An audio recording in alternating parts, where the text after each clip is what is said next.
why would it be the case if um, life is so important to Yahweh that like the primary mode of communication in a way revolves around death with the sacrifice of an animal?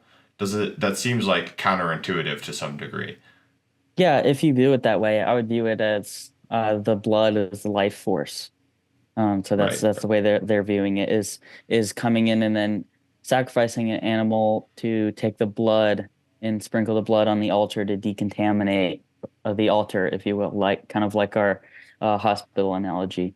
And Right, on right. the Day of Atonement, like that's the biggest, or Yom Kippur, that's the biggest event in Leviticus, and I would say the entire Pentateuch. It's kind of framed in the center of Leviticus, um, and like chiastically and in the entire Torah. Like there's five books of the Torah, and Genesis, Exodus, Leviticus is the middle, and the Numbers, Deuteronomy, and they map each other. And the Day of Atonement, like everything circles around that. It's once a year, and what they're primarily doing is there are two goats, and one of them's for Yahweh and one of them's for Azazel.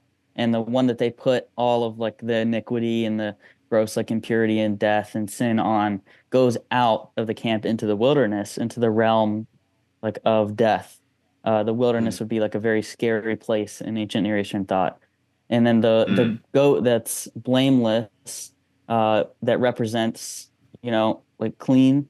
They sacrifice that one, but they sprinkle the blood on the altar in the tabernacle to decontaminate the tabernacle so that Yahweh can come down and dwell in. So they're kind of right. taking this place and they're decontaminating it from the ritual impurity in the in like the realm of death that kind of decontaminated that.